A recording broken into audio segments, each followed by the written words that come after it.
Salut les amis, aujourd'hui nous sommes à Paris, nous allons essayer de rencontrer un des jeunes auteurs de cette rentrée littéraire 2017.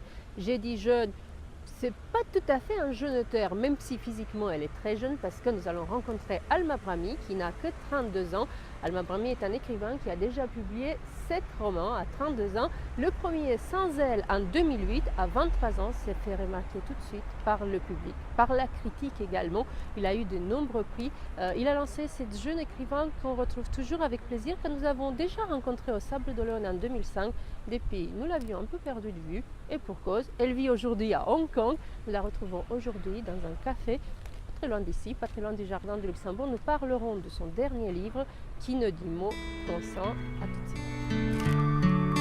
Sabine aurait aimé que mon mari ne soit qu'à elle. C'était mal le connaître. C'est la première phrase, Alma, de votre 7e roman. C'est l'histoire d'un couple complètement malade, d'une femme terriblement en souffrance.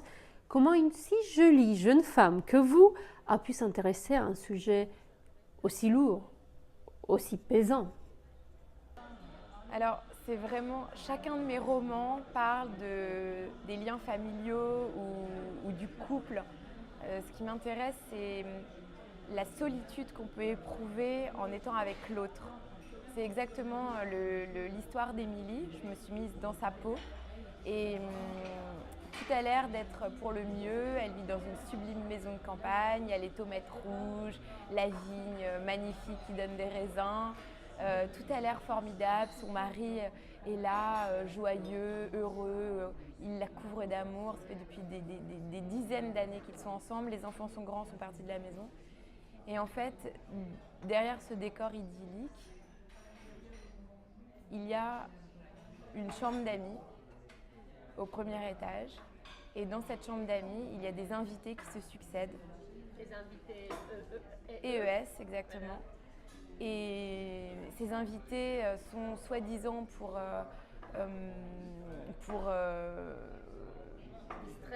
contre la solitude, voilà, pour distraire madame qui ne voulait pas du tout vivre à la campagne. Et en fait, ça va plutôt distraire monsieur. Ce qui est un peu dérangeant à la lecture, c'est que cette femme est à la fois victime, mais aussi quelque part complice des agissements de ce mari. D'ailleurs, vous me direz, c'est peut-être pour ça le titre, non? Alors, elle ne sait pas vraiment qu'il dort dans le lit des invités. Elle n'en a pas vraiment conscience. Elle se raconte, elle a l'impression de ne pas comprendre la situation. Et c'est ça qui est terrible dans ce livre et dans cette relation, c'est qu'il lui fait croire qu'elle est unique. Il lui fait croire qu'il l'aime, il lui fait croire que cette situation n'est rien et en fait elle y croit et elle accepte cette situation pour le garder à côté d'elle. Mais elle n'est pas dans une pleine conscience, je pense qu'elle est complètement sous son emprise, elle a tout le temps peur de le perdre. Donc finalement il peut lui proposer n'importe quoi. Le principal pour elle, c'est de partager son quotidien avec lui et qu'il soit toujours là et qu'il la couvre d'amour comme il sait si bien le faire. Il l'appelle mon cœur, ma douce, mon amour, il la regarde, il a l'air de la désirer encore, il la rassure, il la console et elle a l'impression que tout ça lui convient.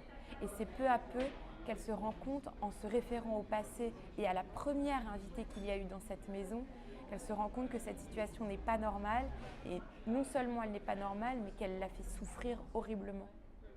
Comme dans vos précédents romans, vous décrivez les situations, les émotions avec une précision, un sens du détail qui est presque chirurgical. Tellement c'est fort, je ne vais pas le redire que j'aime vos livres, tout le monde le sait.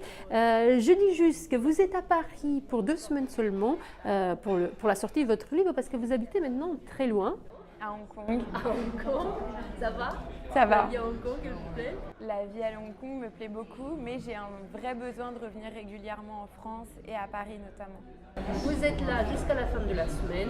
Votre dernière signature dédicace du livre a lieu le 14 septembre. À partir de 19h, pardon. Alors, librairie Libre-Champ dans le 6e arrondissement de Paris.